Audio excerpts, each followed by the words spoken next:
You're listening to the Apple Insider Podcast.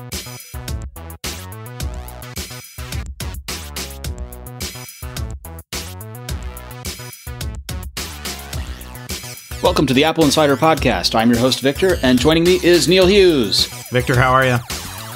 I'm excited. How are you? Excited. I'm doing well. I'm enthusiastic. That's good.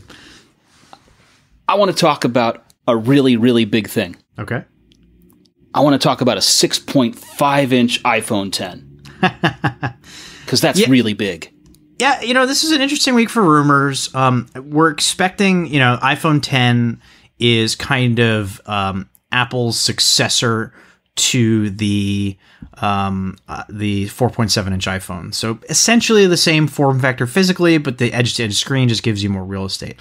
And so what's the logical progression of that? Well, we don't have a edge-to-edge plus version yet. And so the rumor is that come next year, Apple is going to take essentially the same physical form factor of the iPhone, what is currently the iPhone 8 Plus, and all the previous Plus models, which has been the same for 3 years now. And they're going to make it edge to edge, so an iPhone 10 Plus or whatever you want to call it. That's not the surprise. The 6.5-inch phone, I think that's everybody kind of accepts that that's coming next year. What was more interesting this week, and again, these are rumors, and this is from everybody's favorite analyst to hate, Ming-Chi Kuo, who again has a pretty good track record on this stuff. Not perfect, but pretty good. He also says that Apple is going to do a 6.1-inch LCD phone. Now, that's interesting, and it makes sense for a few reasons. And one of the main reasons that it makes sense is he also reported a few months ago that Apple is planning to ditch the home button on all new fall 2018 phones. Now, if Apple were to ditch the home button for Face ID on all those phones coming out next year, what are they going to do? Have big bezels at the top and bottom of the device? Or are they going to have it be closer to edge? And so the idea there, I think, is, does Apple make the phone smaller with the same screen size, or do they stretch the screen a little bit? They can't do the same edge-to-edge thing with an LCD screen as they can with an OLED display, so it's not going to be like the iPhone 10. But they will ditch the home button, supposedly, so I think what you'll see is just smaller bezels around the outside, or maybe Apple just goes with a bigger LCD screen. And so that's where the 6.1-inch rumor is coming from.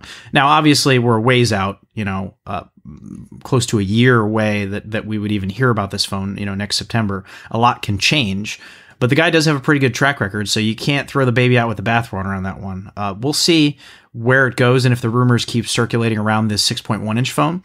But the idea is that it would be kind of a successor to the iPhone 8 Plus without going to the, over $1,000 price point. So imagine, like $750, $850 for that phone. Yeah, which is in line with what phone pricing has been for the iPhone. Right, and without, if they have Face ID and they can figure out all the manufacturing issues with the true depth camera by then, and they don't have to pay the costly price for an OLED display, then it makes some sense. It also aligns with our iPad rumors that we've had. The rumors that the 2018 iPad, because again, OLED is so expensive, the 2018 iPad will stick with LCD, and it will ditch the home button as well and switch to Face ID. And as we talked about on last week's episode, it makes a lot of sense. And so what do you have? You have a thinner bezel around the outside, not an edge-to-edge display, but a thinner bezel. And that allows you to either have a smaller and lighter device, or potentially squeeze a few more inches of screen on real estate onto there. So if they're going to do that with the iPad, then they could do it with a lower-level iPhone too. They've already established this year that they can launch 3 new iPhones in a year and do so pretty successfully. So the idea that they would do 3 new iPhones next year, not that crazy.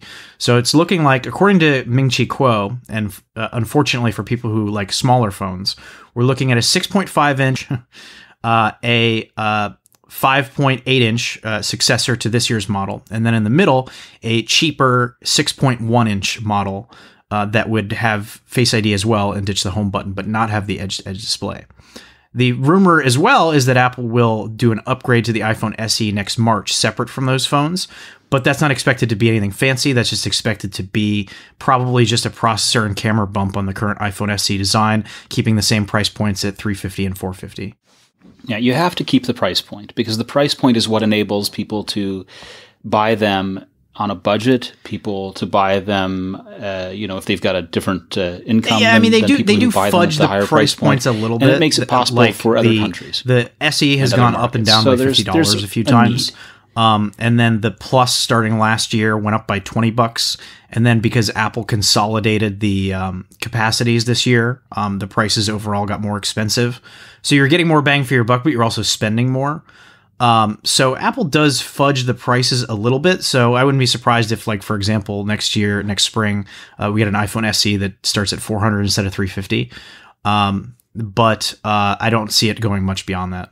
Really needs to stay in that $300 price point, because you have to have a phone that you can offer at the Walmart and have Walmart's service contract that you sign you up for make it be the free phone.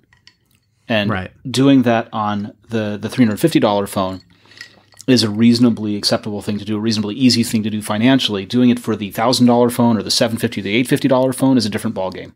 And you know me, I love my small phones, so I'm waiting for this technology to trickle down to the iPhone SE level, and I can get myself an edge-to-edge dual camera, 4-inch form factor type phone. I think that'll be awesome, but not in the near future, unfortunately. Yeah, I'm cradling my head in my hands at this, by the way. The phone is too big. Come on, man. The phone is not too big. Someone tweeted at me. The phone is. Someone tweeted at me about this yesterday about usability of the iPhone 10 if they found that they were having trouble holding on to it. And I wrote back. No, I think it was an email actually. Someone emailed me, and I agreed. The phone's too big, and again, I really like the phone a lot, but the glass back and the stainless steel edges are a little slippery. And I've actually found that, and this is my fault. This is not Apple's fault or whatever. But I find that I set it poorly, on the edge of a table or something, and it slides off on its own because it's heavier and it's slipperier than previous phones. So it's a little big. So you put a case on it? I've been using it without a case, believe it or not. And so I'm inevitably going to break this stupid thing, and I'm going to hate myself. I was going to send you cases, by the way. I have Apple's leather case, and I like it. It's fine. But because the phone is so big, I've been using it without a case. But I do have that, and I got a cheap battery case for it. Although I haven't really needed to use that either because the battery life has been great, but it's one of those nice just-in-case things. I got a battery case that essentially doubles the battery life, and the battery case charges through inductive key charging. So, yeah. So I think what we're seeing here is we already knew that going to Face ID was something that Apple was all in on. We already knew that this was a sort of a break between the evolution of the home button going back to the original iPhone and the new evolution of these gestural interfaces going forward. So it makes complete sense to me that we would see three phones without a home button, with edge-to-edge, and with Face ID. Yeah, but I think the loser there is anybody who likes the home button, which a lot of people are going to still be clinging to, but Apple will still sell legacy models for that. And B, who like the smaller 4.7-inch form factor. Because now if you want that smaller phone, according to the rumors, we'll see what comes next year, but if you want that smaller phone, you either got to go with an older model or you got to splurge for the iPhone 10 1 or right. So my question to you is, if you like a 4.7-inch phone, what is it that you really like about that? It's probably the width, because that's what you feel most when you're gripping the phone in your hand. The length is not your deepest concern. So having the additional length, which is really what's going on there, is not a big deal, is it? I mean, it is if you want to use, for example, I use Control Center a lot, and it's basically a two-handed phone now. So, or even accessing Notification Center. One of the reasons that I liked and still like my iPhone SE is because of that one-handed use and that grip. So when I use the 4-inch phone, I kind of just grip it in my hand, the sides, and that's it. But with the bigger phone, I find that I cradle it with my pinky underneath. Yeah, see, I think the 4.7 and the 5.8 these are the same, right? That's what we have currently. That's the iPhone 10 is the 5.8 inch. The 4.7 is an iPhone 6, for example, or a 6S. Right, but the iPhone 10 is basically the same size. It just has a much bigger screen because yes, precisely. So what I'm saying a little is bit wider. That there is not a big difference between these in terms of fitting in your pocket, for example. No, but there is a big difference in terms of price. Yes. And that is where if they do this next year and don't do a new 4.7-inch cheaper model, that's going to upset some people because people may not want to pay. Now maybe they take this year's iPhone 10 and knock that price down a little bit, and then that makes people happy. I don't know. We'll see what happens. I don't know how this is going to play out. It'll be very interesting. Right. So I think this is a 2-year progression to completely get rid of the home button. I think that old habits die hard, and you're going to see not only legacy phones like the iPhone 8 stick around in future years, legacy when they become so that's last the year's iPhone model. 8 sticks around next year, clearly. Yeah. But in 2 years, is it still there? I think so. Because here we are 2 years into the iPhone 6S cycle, and we still have that available for sale. And I think the main reason for that is because it has a headphone jack, and it's the last 4.7 and 5.5-inch models with headphone jacks. And as much as people are going to hear that and go, oh, let it go on the headphone jack, I don't care. But there's a reason that Apple continues to sell legacy devices. There's a reason that up until last summer, you could still buy a MacBook Pro with a disk drive. Right. Now those are two different things that we're conflating, because the reason that you could buy the disk drive is because A, it continued to sell, and there were professionals who had an actual need for it. The headphone jack and 6S are sticking around for a little longer because there are institutional sales, education, government, so forth. And people like it. That require that you sell a functionally compatible model. And under contract, if we were going to buy a bunch of these things, you have to continue to provide a replacement that's exactly functionally compatible. So they're going to have the headphone jack for another couple of years. But that consumer preference also plays into that. For the same reason that Apple still sells a MacBook Air with full-size USB ports. Why do they still sell a MacBook Air with full-size USB ports? What's going on there? They updated the processor in June at WWDC. I know. How? Because... Well, they still have it around for two reasons. Number one, because some people like full-size USB ports. And two, it allows them to hit a $990 price point that they can't hit with the 12-inch MacBook yet because the technology costs too much and it would kill their margins. So the minute they can hit that price point with the 12-inch MacBook, then the MacBook Air is dead. Okay. So going on the same theme, we were also talking, you and I, about a 2018 iPad Pro with Face ID and an updated 8-core A11X chip. Yeah. This is basically taking the Pro and revising it. The Pros have to keep up as well. And, the current processor is great, but an A11X for Pro to handle that additional screen, to handle to have a lower nanometer process and generally make it more efficient is the idea here. Yeah, it's interesting that Apple keeps calling these by, they brand it, last year was the iPhone 10 and the the A10 came out last year, and then it was followed up by the A10X in the iPad Pro. And so the assumption is that this year it'll be the same process. We have the A11 Bionic, as they call it, and then next spring or summer when they do new iPads, it'll be the A11X processor. And while they get the same branding, they're actually very different chips in a lot of ways when they do this. I don't know why they do it that way, but so the rumor here is that the A11X chip is going to be based on a new, smaller 7-nanometer process, and it will have 2 more cores, so 1 high-performance core and then 1 battery-saving core. So you're looking at 8 cores in this chip, up from 6 in the iPhone 10 and iPhone 8 Plus. And presumably it would do more RAM too, because they've been doing 4 gigs of RAM, I believe, in the iPad Pros. So the chips keep getting more and more powerful, and the software not so much. And that's where is that your Matthew McConaughey line? There's going to have to be a reckoning here somewhere, because iOS 11, while being a huge leap forward in terms of the usability and productivity of the iPad, still not quite there yet, especially with these apps available in the App Store. We need to start getting more professional grade apps that really are taking advantage of it. And again, iOS 11 is awesome. It's way more productive, and I find myself having more fun working with it, and I enjoy it. But it would be nice to see some even basic form of cursor input or something like that. That would be optional that apps could tap into. Something along those lines would be a major leap forward for making it a laptop replacement.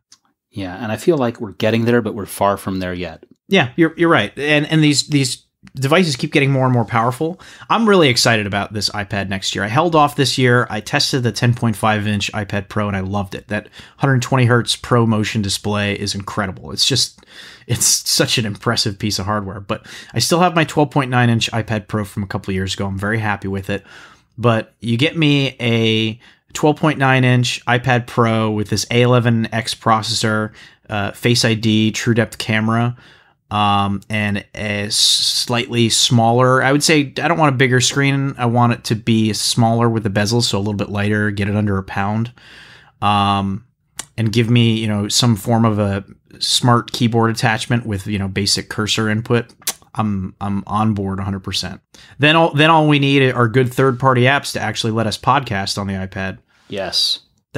Victor and I have been trying to do this for years, for those of you listening, and we had some limited success at one point because Skype worked nicely, but there were changes made to iOS and also to the Skype app in how core audio is handled, and it would not allow us to record and broadcast at the same time with an external mic. And so you would have to basically use a line-in mic through the headphone jack on the iPad. And so we just gave up. But we've been trying. And so if anybody's listening and has any ideas on how to efficiently podcast on an iPad or even an iPhone to allow two people to talk to each other remotely and also record it at the same time, we're all ears. We're interested because I would love to do it. I think that the iPad could be the perfect podcasting machine if it would play nice with external mics in a way that worked with third-party apps. But it just goes back to what we're talking about. Professional-grade hardware, software is just not there yet. Yeah, and there are a couple of applications for doing that set up the VoIP call and handle the recording, and in some cases even try and host the podcast. Anchor.fm is one of those kinds of things. The thing that's held us back a little bit from that has been we also like to go back and edit the podcast. And so we chop it up and we take out ums and ahs and we speed it up a little bit. And we really try and tune it up to make it efficient for you to listen. And we are unable to do that when we get into the lock-in of one of those kinds of apps. Or apps that require or that use Apple's core audio in iOS. And then it defaults to the built-in microphone for some reason when you try to plug in a Lightning mic, which we own Lightning mics. We've tried to do this. It's frustrating, and I hope that Apple does something to make it easier for developers on that front, because it's clearly not just a developer thing. I think that the training wheels need to come off the iPad, and hopefully 2018 is the year that it starts to happen even more so than it did in 2017. For 2019, Apple's going to put a rear-facing 3D sensor on the phone. Yeah, this is Bloomberg reported that this week, but they're about 3 months behind analyst Ming-Chi Kuo. Do we even trust Bloomberg at this point? I think Bloomberg is. I did the iPhone 8 and iPhone 10 rumor roundup a few months ago after the announcements came out, and what I found looking back, because it's very easy to forget this stuff because there's so many publications just throwing out stuff or whatever, and we're covering it all, and it's hard to see the forest for the trees sometimes. So I went back and took a look.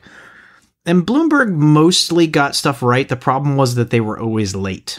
And so this is another great example of it. Ming-Chi Kuo said 3 months ago that Apple is not going to do a 3D true depth camera on the rear of the phone next year. They're going to wait till 2019. And then Bloomberg 3 months later weighs in and goes, oh yeah, the same thing. Yeah. Well, so it's one thing for them to be right and late when they're following what everyone else is saying. But the other side of that is when they try and do a scoop, and their scoops are wrong. They did do that after the iPhone 8 and 10 unveiling in a big way. They claimed that Apple gimped the Face ID sensors. True Depth, the Face ID sensor, the True Depth sensor on the iPhone 10 in order to get it out the door. And Apple came out and said this is completely bogus. So that wasn't included in my rumor roundup because it was a story that broke later before the iPhone 10 shipped, but that's one that Apple specifically came out and said you guys are full of it. And it's happened a couple of times. I mean, I live in a glass house here. I'm not going to insult anybody that's in the rumor game, right? But at the end of the day, I'm a reporter. And I'm going to just report the facts. And if somebody gets stuff wrong, then I'm going to call it out. And, sometimes we get stuff wrong too. We're human. Nobody's right on this kind of stuff. I used to work in the newspaper business. I have a journalism background. I'm not just some blogger or whatever out here. I'm not looking to take pot shots or pick fights with anybody. So no disrespect to the work that they do at Bloomberg. They're generally a pretty good publication, but they did blow it on that one. Okay. Changing gears a little bit. One of the cool things that you saw recently was a movie where the last scene was shot on the iPhone. Yeah, just last night I went and saw The Florida Project, and as somebody born and raised in Florida, it really stuck with me in a lot of ways. I enjoyed it quite a bit. I thought it was a great film. And this is not the first time that we've seen movies shot on the iPhone, but it's the first time that we've seen movies that have had a theatrical release shot on the iPhone. Wide releases, yeah. There have been films at Sundance that have been shot on the iPhone, for example. But yeah, there have been commercials. There's been stuff here and there, yeah. But I think that the quality and convenience and where those two intersect is really where the iPhone is coming into its own as a serious tool for filmmakers. So Steven Soderbergh shot a thriller called Unsane entirely on the iPhone. And it's slated for a theatrical release next spring. This is an interesting thing because shooting a feature for wide theatrical release with phones is different, isn't it? It is. And for those listening who aren't necessarily into film or whatever, Soderbergh's this is not a lightweight. This is a guy who has his own distribution company. He put out a movie earlier this year, Logan Lucky, under his distribution company that went on to make about $30 million. So this is not... This is the guy that shot Ocean's 11 and Aaron Brockovich. Mm-hmm. This is not small. He has...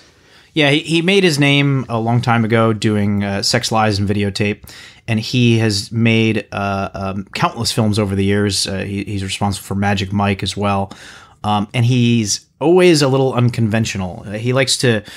He's worked a lot with non-actors. Like he did a action film called Haywire with Gina Carano, who is an MMA star, who had no acting experience, and she was the star of it. He did The Girlfriend Experience with an adult film star, was the lead actress in that one. He's done. He did all the episodes of a television series on Showtime called The Nick. So he is a guy with a lot of experience in trying to do things differently and trying to reimagine how entertainment is shot and distributed and presented and thought about. And so he has this film coming out, Unsane, with a pretty good cast. And he shot it in like a week and a half, which is like nothing for a feature-length film. Normally a fast shoot is 1 month, right? Yeah. And he apparently shot the entire thing on an iPhone. So he shot it this summer. So my best guess is he probably shot it on an iPhone 7 Plus this past summer. And I'm curious. I reached out to one of the distribution companies that's involved in the film.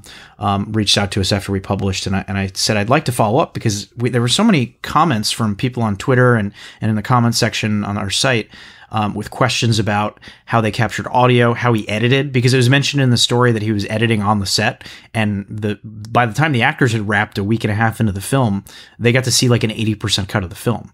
So he's clearly trying to do stuff in a very different way. So I would be very curious to learn, like, is he using Final Cut?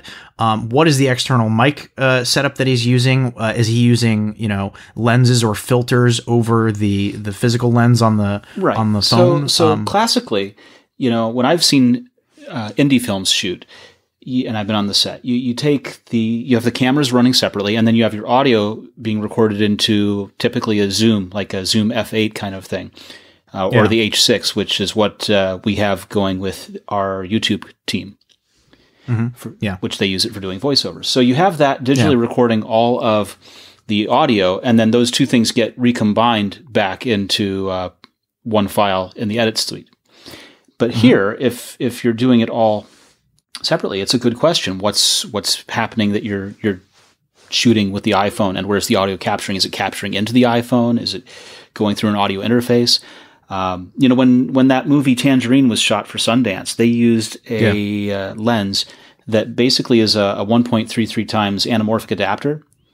Yeah. And what that does is it squeezes the video so that you get that nice widescreen view. Cinematic. The cinematic 20 to whatever the ratio is. Yeah. And then you have to de-squeeze it and edit. And those lenses are really not expensive in the scheme of things. But the good question is, did he shoot using one of those? Did he shoot using something else? Because part of it comes down to the sensor of the camera, and the other part's what's the glass you're using? What's the lens? And don't forget, Tangerine was shot on an iPhone 5S too. Yeah. So many questions that I have. What app did he use? Did he use Apple's built-in camera app? Probably not. He probably used something else. I would love to find that out. Was it a 7S or a 7 or something else? I'm guessing the 7S. And then think of the advantages that he would have had with the 7S compared to what Tangerine was shot on with the 5S. He's got dual cameras with a optical zoom. 7 Plus, sorry. Dual cameras with an optical zoom. And then he's got optical image stabilization in there. And then you potentially hook that up to a gimbal of some type, which I'm guessing he was using, which makes it even more stable footage. And it shoots in 4K. So, I mean, how awesome is that as a filmmaker's tool, right? A 4K pocketable camera that you can connect a bunch of accessories to get the best quality footage out of it. It's stunning. Yeah. And we've never even reviewed one of those lenses. We've never tried to get one of those anamorphics, have we? No. Be something I would be curious to check out, though. I'm going to contact those guys. And don't forget, if you get the iPhone 8 Plus or the iPhone 10, now it also does 4K at 24p. So with the new HEVC encoding, you can shoot at 24 frames per second, which is what most feature films are shot at, which gives it more of this like dreamlike quality. So rather than going in, a lot of films are going now. It's cinematic look versus soap opera look, basically. Yeah, a lot of films are going in this 48 to 60 frames per second direction. I know that Peter Jackson did that in shooting the Hobbit films, but the way people reacted to it was very poorly. I think Jim Cameron is doing the new Avatar films at 48 frames per second as well. But a lot of people saw it, and like you said, it had that soap opera feel to it. For people that like a more traditional classic film feel when you're watching something, the newer phones can shoot at 24p, which is pretty exciting too. Yeah, absolutely. I'm just interested in the lens now, because that's what gives you your image, basically. And to be clear, I don't work in film or anything like that. So I've had people complain in the past when I talk about Hollywood that I don't know what I'm talking about. I don't claim to be an expert, but I understand the difference between 24p and 48 and 60 and those sorts of things. So give me a little credit, please. All right. iPhone 10 shipments are improving for 2 to 3 weeks. Yeah, I mean, this seems like a normal story. This doesn't seem like an exciting story, because we all expected that the iPhone shipments would improve, right? That's just a natural part of things catching up with orders. The rumors were that Apple wasn't going to catch up with shipments on the iPhone 10 until some point in the first half of 2018. And it certainly looks like they're catching up much, much faster than that. So while it doesn't look like a great story, that's not really fair to Apple, because this is a monumental achievement. And I mean, don't forget that this is the latest that they've ever launched an iPhone. It launched on November 3rd. They've never had one launched that late in the year. So they did that for a reason, because they knew it was going to be tough to manufacture. And that extra time clearly paid dividends. So, kudos to the folks in charge of operations there that get this assembly line rolling, because they clearly knocked it out of the park, and these phones are shipping faster than people thought they were going to ship. And I mean, it's going to be a monster quarter for Apple. Yeah. I feel like we were wrong on the constrained supply side of the stories for this. That the thing that's really causing any kind of delays is just that there's a lot of demand. Well, yeah, but I mean, again, the iPhone 10 launched 6 weeks after the iPhone 8. There's a reason for that. It was not just demand, it was difficulty in manufacturing. Apple didn't want to launch it 6 weeks later, I guarantee you that. Yes. They would have liked to have had those sales start in the September quarter, and they couldn't because they ran into manufacturing issues. So they got it together quickly. They ramped it up, and they're improving shipment times. And I think you're going to see over 80 million iPhone sales in this December quarter. It's going to be a monster. It's going to be the biggest quarter in Apple's history without question. Nice. All right. So I'm going to talk to you a little bit about our sponsor. This episode is brought to you by LinkedIn Learning, which now features every course from lynda.com, the leader in online learning with 20 years of experience. LinkedIn Learning is for problem solvers, for go-getters, for people who want to make moves in their career. Maybe you want to create infographics, improve your leadership skills, or redesign your website. Everything you need to achieve more is on LinkedIn Learning. If you use Adobe software, LinkedIn Learning has the most comprehensive selection of courses on Photoshop, Illustrator, After Effects, and more to help you improve everything from photo editing to vector graphics to 3D animation techniques. LinkedIn Learning works with publishers like Adobe to develop updated courses that publish with each new release. They offer dozens of series, including graphic design tips and tricks and motion graphics weekly. And they have courses for all experience levels, covering a wide range of creative techniques, technical skills, business strategies, and more.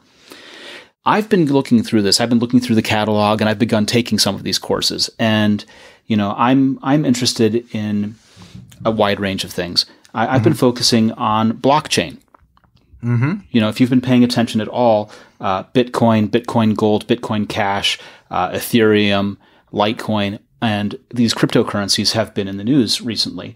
Yeah. The thing that's underlying all of that is a technology called blockchain, which is a distributed ledger, essentially, that each transaction is hashed into the blockchain. So you can audit it, you can check and roll back and see what transactions are made and where they went, kind of thing. And it's useful not necessarily only for currency or monetary exchanges, but also can be useful for inventory. There was a story a couple of weeks ago about FEMA using a blockchain so that disaster response teams could all see the inventory and not have to call up and hunt around for where an asset is. Right. So that you could respond faster. So what's cool is that LinkedIn Learning has not just courses on Adobe, which is great that they have them, but courses on a wide range of topics. So if there's some topic you're interested in, you can find it probably within this huge catalog that LinkedIn Learning has. With a LinkedIn Learning membership, you can find the right video course from the extensive library. You can learn from industry experts who are passionate about teaching. You can explore course recommendations that are curated just for you. You can use project files and quizzes to validate your learning. And the courses are structured so you can learn from start to finish or jump to a specific chapter and watch bite-sized segments right in the middle. You learn at your own pace. Get transcripts for each video so you can watch, listen, and read along. And there are no hidden charges or upsells. You can just access all the courses you want for one monthly price, and it's available worldwide. So learn from anywhere from your computer, tablet, or mobile device. And we've got a special deal for you. You can get a free 30-day trial with LinkedIn Learning today by visiting linkedin.com/insider. That's linkedin.com/insider, all lowercase. And I want to thank them for sponsoring this podcast. Remember, when you support our sponsors, you make this podcast possible. Now, Neil, you're in Brooklyn, aren't you? I am. Are you happy that there's going to be a downtown Brooklyn Apple store nearby?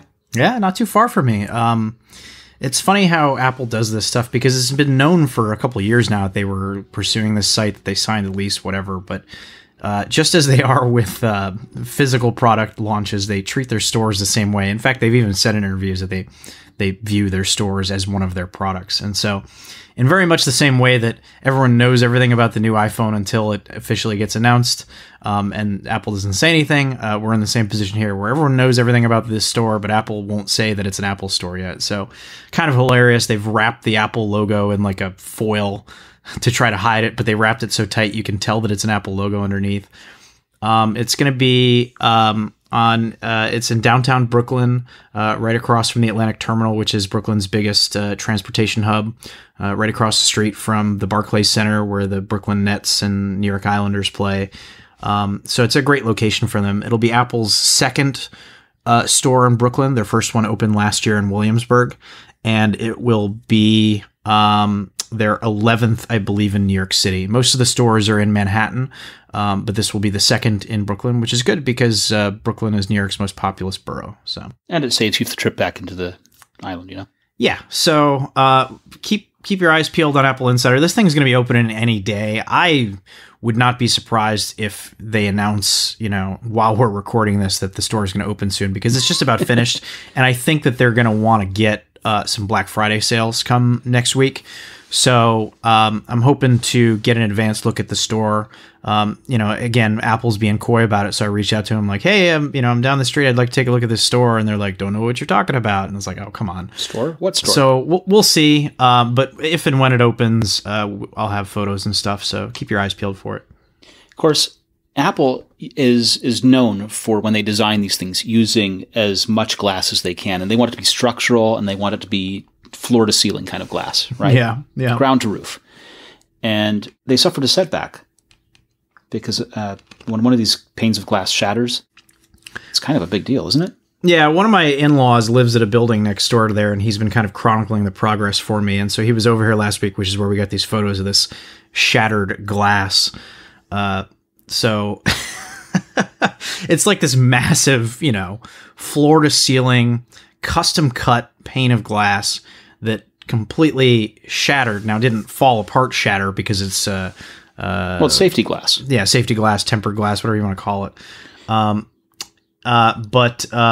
Yeah, it's completely spiderwebbed the whole way up. And so someone was asking me on Twitter about the process or whatever. And so I looked into it and I found a Glass magazine that did an article about the special things Apple has to do for the glass for each of their stores, like the glass staircases and the chemically treated stuff they have to do and whatever. So I'm just wondering, I would love to know, because they're not going to open this store with a big shattered pane of glass up front, right? I mean, they'd be crazy to do it. Not a chance. Woe is Apple. They got, $270 billion in cash sitting somewhere. But still, how much money do they have to spend to go get this giant custom-made pane of glass made again and expedited in time to open this store? I would love to find out. Transported. Yeah, the transportation costs. I would love to find out what that cost, because I am sure it was a pretty penny. Well, it's not cheap. I give you that. I don't know if they've fixed it yet, because the photos that we had were as of Sunday night. And we're recording this on Thursday now, so maybe I'll swing down there this weekend and see if they've bothered to fix it yet. But yeah, I think that store's going to open any day. It's almost done, and I'd have to think that they want to get some holiday sales and Black Friday in. So now there have been a number of Face ID stories that people have latched onto. Mm-hmm. They've latched onto them because there's this emotional pull that some people feel they need to have to discredit Apple or to point out flaws. Confirmation bias. Well, there's that. That's partly what's driving it, right? So the first example of that was when Craig Federighi tried to demonstrate Face ID and found that it did not work to unlock his face in the Apple keynote when he was presenting it. And the reason, and they explained, was that too many other people had looked at the Face ID sensors when they were cleaning the phone and had caused it to reject and require the passcode, which is how things are designed to work. Yeah. And this morning, early morning, my wife woke me up and said, "What's all this about a 10-year-old being able to unlock his mother's phone with Face ID? That shouldn't happen." Yeah. And the headlines around the world are that Face ID is vulnerable and can be hacked and all of this because a 10-year-old was able to unlock his mother's phone. And what I explained to her was that person took 3 attempts to be able to do it. And when you take 3 attempts and enter your passcode, you are training Face ID. Yep. And so this is not, I hacked Face ID. This is, I trained Face ID to accept myself and my son. To is a really face what's going on to here. A face that looks very similar to my own because we're related by blood. Yes. And if you look at the photo of these two people, they look similar. So it makes sense why that would be the case. Now, we don't really know, until Apple gives a comment or, dissects what's going on inside the phone. We don't know for sure, but we do know this. Face ID, just like with Touch ID, because it can work from, think about how Touch ID can work from different edges of your finger, right? It has to match a certain percentage of your face or your fingerprint or whatever within a certain percentage of acceptability. And so your face from different angles may not look the same way as it does from other angles, but Face ID will look at it and say, okay, this is close enough to what we expect your face to look like, therefore we're going to let you in. And then it learns over time. So again, like especially if you've entered the passcode right after a failure like that. So when it has you're a saying, failure, I'm authenticated. Yes. So one of the ways that it works is if it has a certain percentage of your face and says, oh, okay, we think it might be you, but not to the degree of certainty that we feel comfortable with. When you enter your password, it then adds that and says, okay, so now we feel a little more confident about where your face is at. So if you have 2 people that look alike, and then you go through this practice of swapping the phone back and forth and trying multiple times and entering the password and doing that sort of thing, especially as it's going through this continuous learning process, machine learning, this is what you're going to get. So, you're training the phone to unlock on that other face. Yeah. People. Mm-hmm. Neil, we've talked for years about this. I contend that the problem always begins with humans. That is probably accurate. It's just humans all the way down. You've been using wireless charging in your home. I have. Someone tweeted. How much do you like it? Someone tweeted at me yesterday because I said how much I liked it on the podcast last week, and a listener was very pleased to hear that. I will admit when I'm wrong, and I was wrong. I did not think I would like wireless charging. I have docks. I like using my docks, but docking and undocking a phone, not as convenient as just setting it down on a wireless charger when I'm at my desk. I don't use a wireless charger when I go to bed. I use a dock for that, but I do use a wireless charger on my desk, and my phone's just always 100%. Whereas a lot of times I'd sit here, and then by the end of the day, because the signal sucks in New York, I would end up at 60% battery, and then I'm going out somewhere with my phone or whatever. Now it just sits on the wireless charger, and it's always topped off. It's great. I love it. And are your wireless charging units the ones that support the 7.5 watt? I looked into that before we recorded, and I don't think mine is. I thought that I got the 7.5 watt one, but I guess not. But it doesn't really matter because if I really wanted to fast charge it, I have a dock that's like a foot away from it. So, yeah.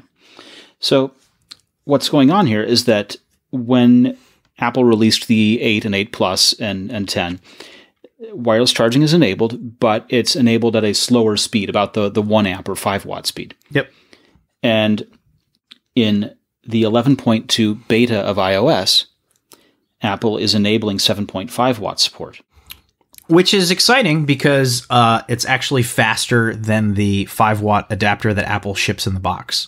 It's still slower than the 15 watt maximum that Qi wireless charging supports. Right. And much slower than the USB 3 power capabilities of the Lightning port, which work with Apple's 29 watt adapter. Yes. But nonetheless, having faster wireless charging is desirable. Yeah, and if that's what we're going to get, 7.5, and not have a Galaxy Note 8 situation where it blows up, cool. And we still don't know what the wattage will be on Apple's own wireless charging pad. I would imagine they said was coming sometime same. in the spring. Yeah, probably the same, the Air Power. Yeah, it's probably the same 7.5 watt you expect. Yeah, so Air Power is to key charging as Bluetooth is to the W1 chip, which is to say that there are certain limits of the wireless charging standard that Apple gets around. So, for example, with a regular wireless charging pad, you cannot charge multiple devices at once. So Apple, come next year, will have 3 wirelessly chargeable devices. Well, I guess more than 3, but they'll have the iPhone 8, the iPhone 8 Plus, the iPhone 10, but they'll also have Apple Watch Series 3 and a new case for AirPods. And so with current wireless chargers, you cannot charge all those at once, but with the Air Power, you'll be able to put your phone, your watch, and your AirPods down on it, and they'll charge at the same time. I'm glad you mentioned AirPods. I actually saw something interesting, and I don't know if you've seen this before. Someone figured out a new use for your AirPods case. I saw this and I tried it. It was a little precarious. I wouldn't recommend it. Oh, should we talk about it at all? That's fine. I mean, if someone figured out that if you open up your AirPods case and kind of wedge your phone in there with it open in the hinge, it'll kind of stand on it. But like I was talking about earlier with how slippery the iPhone 10 is, it did not seem super sturdy. You didn't feel comfortable. I mean, I wouldn't do it on an airplane. No. Still pretty sharp that they noticed that. I mean, I don't know. I know. You know what else you can do? Lean it against the box that it comes in. Wow. All right. And you don't have to pay $170 for that. Moving on. So this is something that I expect we will hear Neil do next week. But okay. After a nasty crash with a landing in a great white shark nursery area, a kite surfer used his Series 3 Apple Watch with LTE to call rescuers and bring them to his location. Yeah, this is a cool human interest story. I mean, nothing fancy. It's just the guy had his Apple Watch, didn't have his phone, was able to get data and cellular and make a call because of the LTE connection in the Series 3. It saved his bacon, so that's pretty cool. I mean, being a mile out offshore and going down and not being able to get the kite back up again, being able to call for help is really cool. Yeah, it's a great use for the product. A good free advertisement for Apple. I would not want to try and swim back after an hour. After being a mile out. That would be a problem. I love the quote here. This is a great quote.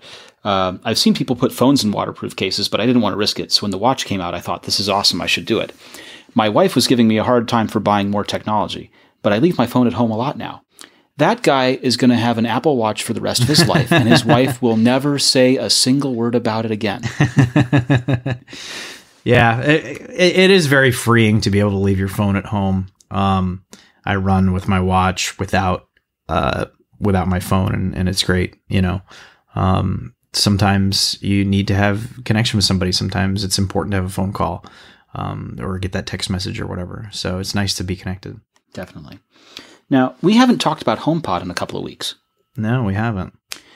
And one of the reasons why I think that is, first of all, there's just not a whole lot in the way of rumors about it. And second of all, we're still figuring out what it's going to be, right? Mm-hmm. What's the use for this thing? First of all, it's $349. We know that much. And it's a music speaker that also happens to have Siri and does really good at detecting the room that it's in and being able to EQ and balance itself for the shape of the room and the reflections of audio. But beyond that, what really differentiates this from a Google Home or an Amazon Alexa kind of product is a little difficult to say at this point for us. Practically, what's the differentiation other than being a really, really well-accomplished music speaker when none of the others are, kind of thing. It's hard for us to know right now. And so we haven't been able to talk about it a whole lot without having had experience with it. But we've got a rumor that says that Face ID could be added to it. And this sent our commenters into kind of a tizzy, just not seeing the need for facial recognition on a device that's going to sit on a shelf. So what's the use there? What do you think is going on? This is a Apple supplier who said that they see in the future demand for home assistants with facial recognition scanners. And that was interpreted by people to say, oh, Apple's going to make a speaker with Face ID. I don't think that that's going to happen in the near future. I see the HomePod as one of those devices that was kind of future-proofed from the beginning. They put an A8 chip in there, which is a hugely powerful chip for something that doesn't even have a real screen on it. And I think that, whether it's through software updates or improvements in the cloud with Siri, I think that this is a product that will be static for 2, maybe even 3 years to come, much like with the Apple TV and how they take a while between updates on that. So, and especially Face ID automatically scanning people in the room is something that would make people uncomfortable. Apple is the company that makes you hold down a button to talk to Siri on your Apple TV remote. So, I don't think that there's going to be Face ID in the HomePod anytime soon. It's interesting to think about what you could use it for, what the practical application would be, but the thing hasn't even shipped yet. We don't even have the HomePod in our homes. We don't have version 1, and we're already talking about a version 2. Yeah, and I think that Apple is not going to update the HomePod at all in 2018. Maybe adjust the pricing or expand the lineup, but I think that what you're getting now is the way that it'll be for 2-3 years. I think that that's by design with the processor that they're putting in there. It will have better capabilities. That does give me an opportunity to say that Siri is still mostly garbage when it comes to understanding what I'm trying to say. I was out on a run the other day and I had my watch, and my watch does Siri with, LTE and all that.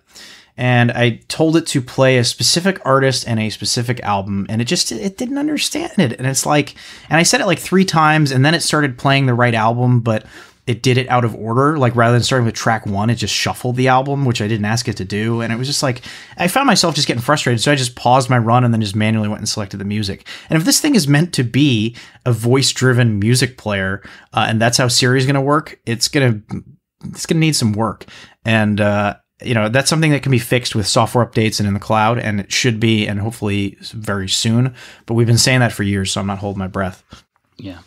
So here's my perception, and my perspective is that voice is great, but it's one of these things where if it's right 95% of the time, it is wrong still too much.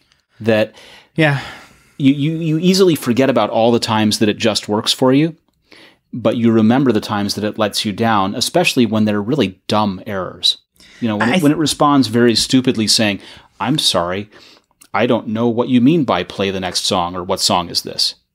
You know, if you're standing there, Google Assistant, for example, has the Shazam kind of functionality where you can say, "Hey, what's song playing?" and it will tell you the song that's playing. Yeah, and Siri if you does try that and too. do that with Siri, right? Except when it doesn't work. Well, yeah. That's what I'm getting at, is that when it fails, you just want to forget everything because it's all terrible, right? Part of the problem too is as you become more familiar with this stuff, you learn what it wants you to say. And so I don't usually use Siri to pick music. Yeah, that's terrible too. Right, I agree. I don't usually use Siri to pick music. And so when I decided to try it the other day, I didn't want to break my stride while I was out on a run. And I said, well, let me just talk to it. And then it didn't work. I told it to play an album called Outrage Is Now, and it interpreted that as outrageous now. And I said it like 6 times and it couldn't get it right. I need to make the 3 words. Outrage is now. Yes. And it understood outrageous now. Correct. Yeah. Radical. And I said the name of the artist beforehand. And so that's one of those things where a truly intelligent machine learning, whatever, personal assistant should know that based on the artist that I said and the closeness of proximity of the names, that what I was talking about. Like, it should be able to figure that out. Okay, you misheard me, but you can put 2 and 2 together. Yeah, well, I'm still hung up on annoyed by the idea that you have to know the syntax to speak. Yeah, well, but that's the thing too. Like, HomeKit works really great for me, but I use it all the time. So I know what it's expecting, and I know what I named all of the rooms and appliances that I use for HomeKit. So I'm familiar with the lingo. But if I were to tell a random person, oh, go ahead and use, your phone to turn off the lights, they'd be like, I don't know what to say. I don't know what this is. Well, I don't know what to do. A classic example of that is we both have the front door lock. We both have the Schlage Sense installed. Yeah. And I named it Door. Yeah. So I can say, Siri, open the door. Yeah. And it will work. But if someone wanted to be more specific and say, Siri, open the front door. Mm-hmm. It all falls apart. I don't know what a front door is, boss. I can't do that. I can't do that. Garbage. Yeah. Yeah. It's garbage. It's got a long way to go. But because these things are in the cloud, you got to remain hopeful that it will eventually get addressed and it'll get better. But and I'm sure that somebody's going to listen to this and say, "Oh, well, when it comes to music, you should have said this." Okay, great. Let me know those commands, because why should you have to know the syntax? The goal of this is to get to a point, and maybe we're a couple of years away, maybe we're a little longer than that. But the point is that you shouldn't have to know the syntax if we're talking about a voice-first interface. That was the problem of the command line. We started years ago with the command line, and you had to know the exact correct syntax to issue a command and have it execute the way you intended. And if you missed a character or you typed the wrong command, you deleted your hard drive. And it also can't handle complex compound requests. So if I tell it, turn off my bedroom and living room lights, it freaks out. It's like, can't do that. Can't do any of it. Right. And the Amazon Alexa path to doing that is to say you need to group your bedroom and living room lights and then just call them by a name for the group. Yeah, those are the kind of things where... But again, it's that having to know the syntax or know the tricks. If it's going to be meaningful, it needs to work with true natural language. It does not need to have you memorize anything except for the command to prompt it. Other than that, it should be able to contextually learn what you're trying to say. And Google Assistant does a much better job of that. And the reason it does a much better job of it is because Google doesn't care as much about your privacy as Apple does. There is that. So it's much easier for their researchers to have access to data on that kind of information because Google collects it in spades, whereas Apple does not. Yeah. Now, one of the interesting things is that we're coming up on the holiday season. We're coming up on Black Friday in America. We're coming up on Cyber Monday in America, and of course the holiday sales all the way following that. Yep. And we know that Amazon Dot and the Google Home Mini are both going to be priced down around the $29 mark. Yeah. And so you've got 2 very reasonable, competent, more or less, voice assistant speaker products that are both integrated with multimedia. You can control the TV device, whether it's a Chromecast or a Fire Stick, for example. Mm-hmm. From that speaker, they play music. They do all the things that you'd expect for a voice assistant kind of speaker to do.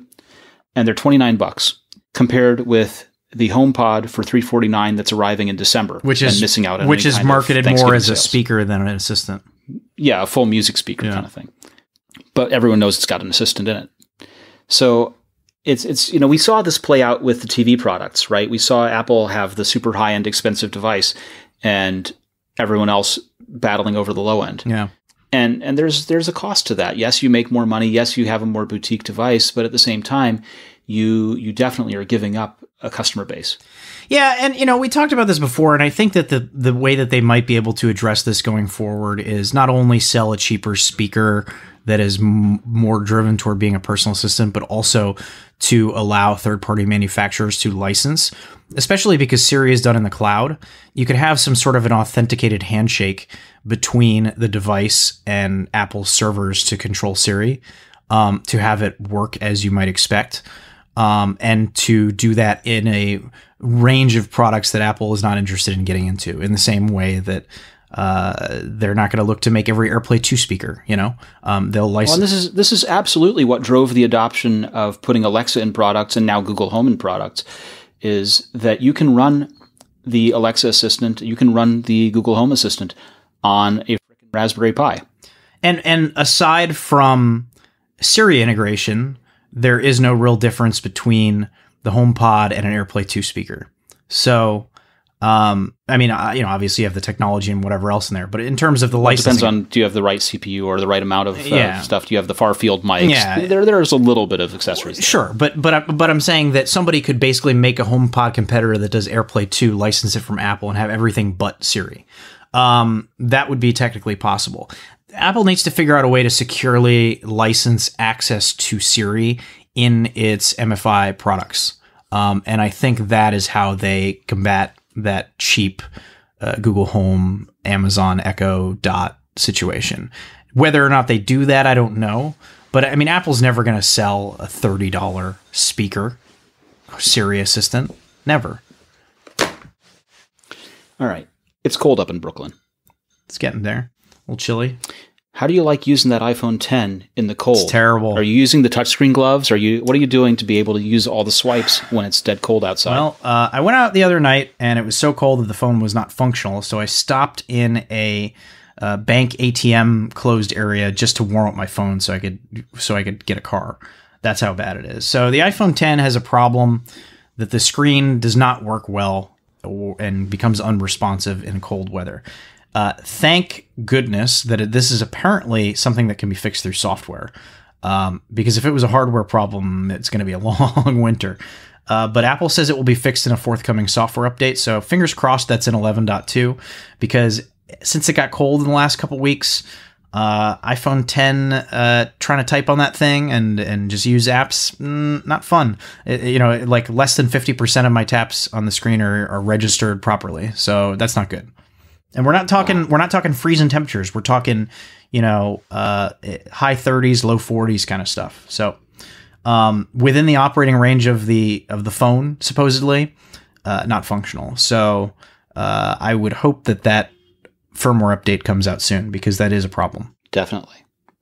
People expect that they can use their phone in a number of weather conditions, and you have to be able to do it. So, yeah. If it's in the 20s or something, I get it, but 40 degrees should be okay. That should be an operating temperature. I agree. Apple didn't really offer a timetable for that patch, though. No, they didn't. And they say it can be fixed with software, so I believe them. Got no reason to doubt them. We'll see what happens. It's only getting colder. I know.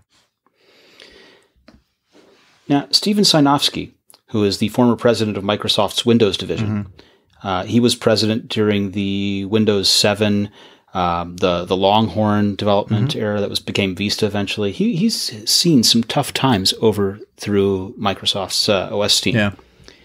And, it really gives me a great appreciation for just how hard it is to develop a new version of an operating system. Yeah. How many different teams you have to herd, it's in some ways, it's really unbelievable that anything gets released at all sometimes. That's true. It's just insurmountable. All the things you have to push to get something to actually come out, and much less come out and be stable and useful and people want to use it. Mm-hmm. And he, knowing all of his experience with operating systems, knowing what it is to release those things, has a quote. He had a series of quotes, actually, but the observation is that iPhone 10 is simply joyful to use. Apple deserves massive credit for inventing a new paradigm on top of the most successful one ever. He referenced the original Macintosh, people used to complain about the mouse. The mouse is yet another in a long line of computer devices that try to make our work easier and more efficient. I'm not convinced that it will. And that was written, in 1984, and was from that area where the command line reigned supreme. But we have this progression where there was the command line, and then the mouse, and then touch, and then voice. And we're in this touch and voice era at the moment. And what I would say is that each one of these interface revolutions is about making technology more accessible to a broader range of people. You know, and instead of having to know the arcane commands to issue something in a terminal command and command line interface, instead of knowing where to click and drag and where to triple click and where to triple click, middle click, scroll click, right? That our vocabulary becomes one that is more discoverable. Touch, swipe, you know, the interface uses that were made on iPhone X that allow you to touch and swipe relatively intuitively, right? And that's what we were complaining about with voice, is that it's not intuitive yet, that it's not approachable yet because the syntax requirement is there. So this is interesting both from the standpoint of someone observing who's got a long history of operating system development, and also it's interesting because, well, it comes from the former reigning supreme competing company, right? And in all the examples that you gave, Apple was not the first to do things, but they were the ones to popularize those things, including most recently, obviously touchscreens with your finger, but also don't forget that personal assistants on phones were not really a thing until Siri came out. So I agree. Not everyone is happy about that, though. Of course not. Can you name someone who's unhappy? Our readers? Our readers, yes. Not our dear listeners. We love those guys. What about Gizmodo? Are you talking about their review of the Google headphones, whatever those things are called? Well, no, I was still on their review of the iPhone X, where they call it a user experience nightmare. Oh, well, whatever. It's a pro device, a pro user device, early adopter device. As we talked about before, actually getting rid of the home button will be difficult, and it will be interesting to see how the market responds to that. Yeah. Well, Gizmodo still has an axe to grind, basically. You know, they wrote an article entitled "We Don't Need the iPhone X." They are still really kind of upset. They said the iPhone X is a sham. It's the fluff over function, the epitome of fluff over function. Okay. Penultimate step in Apple's downward spiral towards replacing the Ramsey and less is more with more, more, more. Yep. Historically, it's worth keeping in mind that Gizmodo were the guys that paid for the stolen iPhone 4S, and they're still ticked off. You know, do you really need a 5.8-inch OLED display? Yes. Yes, you do, especially if you can have one. And listen, I know a lot of the guys at Gizmodo, and there's a big market out there for articles that have an inflammatory headline that you either want to agree with or disagree with. And there's a big market of people out there who don't read beyond the headline as well. And that's not to say that anybody is doing anything bad or wrong, but the way that these things are written is done with purpose. And if you have seen some websites out there, you know, some of the more egregious offenders are places like, you know, Bleacher Report or wherever, which is how the sausage is made. There is some editor writes a headline that will show up well in Google News and get shared a lot, and then they assign it to a writer and say, you write this based on the headline, SEO-driven content. Hey, it's a tough market out there. People got to make a living. You got to keep the lights on. I get it. We try to shy away from that kind of stuff at AppleInsider. It's not really the way that we do things. We do have people that write editorials for us that sometimes are more inflammatory, but it's usually longer form content too, and, you know, well thought out opinion pieces and stuff. So, like I said before, with respect to Bloomberg, I'm not going to cast stones here at Gizmodo. Yeah. I will say that I disagree respectfully with their sentiment, and I'm very happy with my iPhone X in ways that I did not even expect to be happy with my iPhone X. I think it's a great device. Yeah. Well, conveniently for me, there's a interview that just was released with Johnny Ive defending ditching the home button. Yeah. And so we've got Gizmodo on the one side saying, you know, this is a downward spiral into away from the Ramsey and less is more sentiment. and Ive, who pretty much, I can't think of a better representative than Rams Dieter himself, is the one practicing and personifying the less is more sentiment in design right now. Right? He's out there creating these designs that Dieter Rams himself has been very happy with. So he says that I think actually the path of holding on to features that have been effective, the path of holding on to those, whatever the cost, is a path that leads to failure, I've explained. And in the short term, it's the path that feels risky, and it's the path that feels more secure.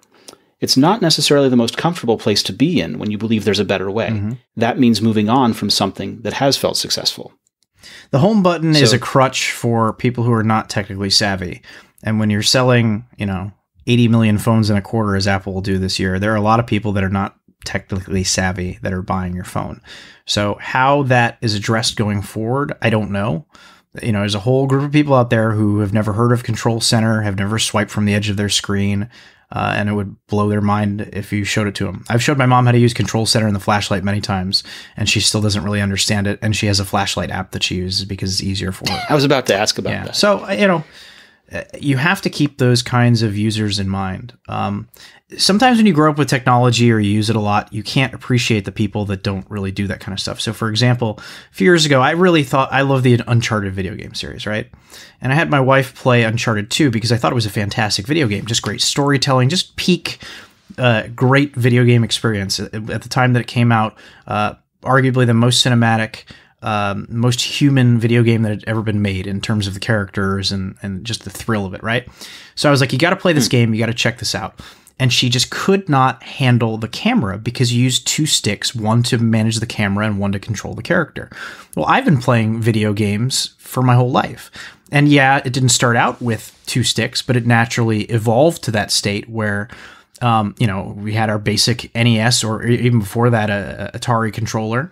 And then we eventually got, a thumbstick on a Nintendo 64. Then Sony came along with the DualShock with two thumbsticks. And now every controller has two thumbsticks. And so I've been doing this for, the last 20 years or whatever. It's second nature to me. But I lived through the evolution of it. Or if you're starting out now playing video games and you're an early adopter and you're excited about that stuff, you take the time to learn, even though it takes some skill and some whatever. And so I've been playing, recently I've been playing the new Mario game for the Switch, and I've appreciated how the camera automatically manages, and I'm cognizant of that now because I saw the frustration of somebody who didn't know how to manage the camera.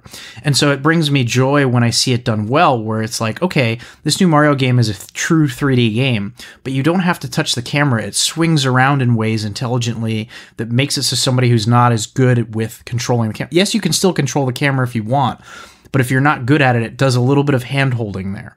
And there's a big divide between people that play games all the time that don't want any of that hand-holding and think that Nintendo is kids stuff versus people that just want to pick up a game and have fun and play it. And that's going to be the challenge for Apple going forward as they introduce these new things and evolve the technology. There are people that are going to take it for granted, who are early adopters, who have no trouble learning these things, who find pleasure in that and enjoy growing in their experience using these things. And there are some people who are going to pick it up having never done it before. It doesn't make sense with them. It doesn't click. They don't get it. They can't remember it. It's frustrating, and it makes the experience worse. And so I'm not saying that that's what's going to happen with the iPhone 10 going forward. Maybe people have no issue with this, but you have to consider that there are these people out there that don't live technology the way that we do. And the way that they use their devices is very different than the way we use our devices. And they may not be okay with 3D camera and Uncharted, no matter how bad they want to play it. Absolutely. Now, shifting gears again, because you were talking about Control Center, and I know you use the Home app and HomeKit control through Control Center. Yeah. You have a rather custom HomeKit setup where you've been using the Logitech Harmony Hub. To control your entertainment center with a Raspberry Pi that runs a Homebridge setup to be able to do all that. And at some point, whether it was a Homebridge Linux update or an iOS update, something broke it.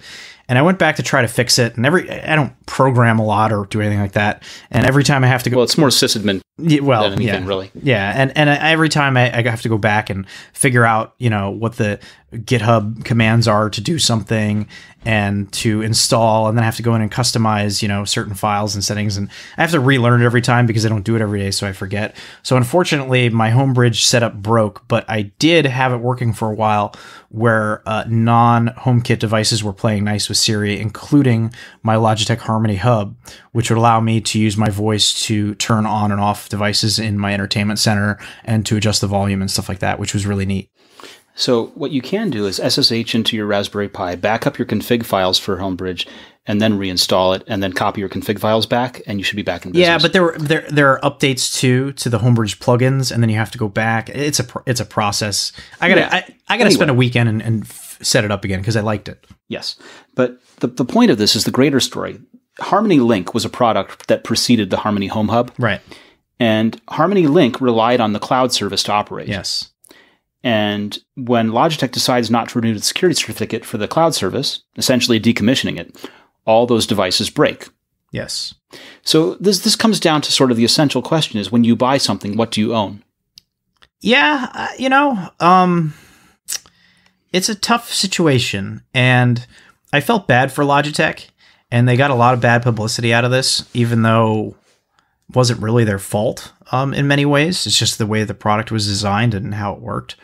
But this is a product that the original Link that connected to your iPhone and allowed you to use your iPhone or your iPad to control your TV, do whatever like that. And it's since been replaced with a different product that works better.